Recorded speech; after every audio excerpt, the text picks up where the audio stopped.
Hello दोस्तों, साहित्य math classes में आपका स्वागतम है। ये चल रहा था non Hindi class 10 VVI question 2023 के लिए विस्फोट करेगा। पढ़ने में देर ना करें। जिसने कहा कल दिन जाएंगे कल, जिसने कहा परसों बीत जाएंगे बरसों, और जिसने कहा आज वही करेगा राज। तो राज करना हो इस क्वेश्चन पर ध्यान देंगे। वीवीआई क्वेश्चन है, नन हिंदी का है, साइड मैथ क्लासेस 100% गारंटी। हमने पिछले वीडियो में आपको 4 तक का क्वेश्चन लिख दिया हूं, और ये 5, 6, 7, 8 है, आसान जुमलों में है। एक बार पढ़ेंगे, याद होने की फुल्ली गारंटी है। लाइक करेंगे जरूर, अच्छा लगे तो। आइए, करमवीर की पहचान क्या है? करमवीर, इससे ही आपको समझ में आ रहा है करमवीर क्या है। यानी जो काम खुद अपने आप को करे वही करमवीर है। इसको हमने लिख दिया, इस पर ध्यान देंगे कि करमवीर की पहचान क्या है। कवि महोदय अयोध्यासी उपाध्याय ने करमवीर की कई पहचान बताई। कवि महोदय ने करमवीर का बहुत सा पहचान बताए हैं, तो पहचान पर ध्यान देंगे।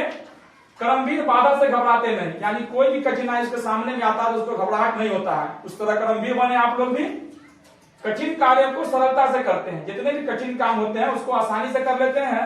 अपना कार्य स्वयं करने की आदत डालते हैं, और अपना काम खुद करने का आदत डालता है। अपने कार्य के लिए किसी पर आश्रित नहीं होते। कठिनाई अगर उनके रास्ते में आए तो करमवीर नया उत्साह प्रदान करते हैं। कोई भी कठिनाई उसके सामने में आएगा, कोई भी कठिनाई जो है उसके सामने आएगा, तो वो करमवीर नया एक रास्ता ढूंढ लेता है और उसको सरलता से आसानी से कर लेता है। दूसरा कह रहा है कि हामिद चिमटे को किन किन रूप में उपयोग करने की बात कही है। हामिद है ईदगाह कहानी का है, ये वीवीआई सब है, इसलिए आगे पीछे चैप्टर वाइज न लिखा कर आगे पीछे लिखाया जा रहा है। तो कह रहा है हामिद ने चिमटे को अनेक रूप में उपयोग करने की बात कही है। चिमटा है, बहुत सा काम आ सकता है। कह रहा कांधे पे रखा तो बंदूक हो गया, हाथों में लिया तो फकीरों का चिमटा हो गया। चिमटा हो गया, इससे मंजीरे का काम भी लिया जा सकता है और खिलौने को चूर चूर भी किया जा सकता है। हामिद के पास एक छोटा सा चिमटा था, उसके दोस्त उसका मजाक उड़ाया, इससे क्या करेगा पहले। उसने जवाब दिया, क्योंकि अपना काम और अपना लिया हुआ चीज सब अनमोल होता है, बहुत इंपॉर्टेंट होता है। तो वो चिमटा बहुत उसके लिए इंपॉर्टेंट था। उसने कहा कि मेरा चिमटा तो वो है कि कांधे पर रखा तो बंदूक का काम करेगा, हाथों में लिया तो फकीरों का चिमटा हो गया, इससे मंजीरे का काम भी लिया जा सकता है। मतलब कोई भी काम कर सकते हैं उससे, रोटी बना सकते हैं, चूड़ी बन सकता है, और उस पर जमा दिया जाए, दोस्तों के गुड़िया पर जमा दिया जाए तो उसको चूर चूर भी कर देगा। ये अपने बहादुर शेर का नाम ले रहा है, चिमटा का। अगला क्वेश्चन है कि गांव के किसान सिरचन को क्या समझते थे। ये सब देखिएगा, एकदम वीवीआई है, पढ़ें और एग्जाम पास करें। खेती बाड़ी के समय गांव के किसान सिरचन की गिनती नहीं करते। लोग उसे बेकार ही नहीं बेकार समझते हैं। यानी सिरचन भैया वो है, जब कोई खेत में काम हुआ करता है तो ये खुरपी लेकर पगडंडी आड़ी पर टहलता टहलता जाता है, तौल तौल कर पांव रखता है, और जब आधा काम खत्म हो जाता है तो ये भैया पहुंचते हैं। इसीलिए इसको कहा गया है कि खेती बाड़ी के समय सिरचन की गांव के किसान सिरचन की गिनती नहीं करते, लोग उसे बेकार ही नहीं बेकार समझते।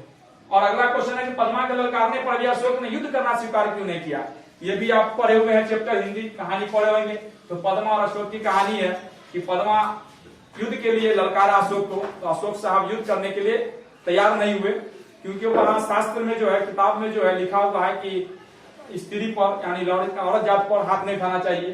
तो कह रहा है कि पद्मा की सेना स्त्रियों की सेना थी। जब युद्ध के लिए आए तो टोटल लड़की थी। अशोक स्त्रियों से लड़ना नहीं चाहते थे, और अशोक कभी नहीं चाहे कि हम स्त्री से लड़े, क्योंकि शास्त्र में स्त्रियों से लड़ना पाप बताया गया। क्योंकि वो किताब जो है, जिस किताब का अशोक को अच्छा ज्ञान है, और जिसको हम लोग कुरान बोलते हैं, गीता बोलते हैं, रामायण बोलते हैं, अच्छा ज्ञान उसमें सब बताता है, तो अशोक तैयार नहीं हुआ। इसलिए पद्मा के बार बार ललकारने पर भी अशोक ने युद्ध करने को स्वीकार नहीं किया। यानी बहुत बहुत मामला बढ़ा, लेकिन फिर भी अशोक साहब युद्ध करने के लिए स्वीकार नहीं किया, एक्सेप्ट नहीं किया कि हम युद्ध करेंगे, और अपने हथियार डाल दिए। कहने का मतलब लेडीज पर हाथ नहीं उठाया। इससे हमको ये संस्कार मिलता है, इस पर ध्यान दीजिए। और ये 4 क्वेश्चन, ये 8 क्वेश्चन। अगला क्वेश्चन आपको मिलेगा अगला वीडियो में, फिर 4 क्वेश्चन लेके आएंगे। इसको अच्छे से पढ़ेंगे, एक बार पढ़ेंगे, उम्मीद है कि पूरा याद हो जाएगा। इस पर 100% गारंटी का है। पढ़ के देखिए, लाइक करें, सब्सक्राइब करें। मिलते हैं अगले वीडियो में। That's all.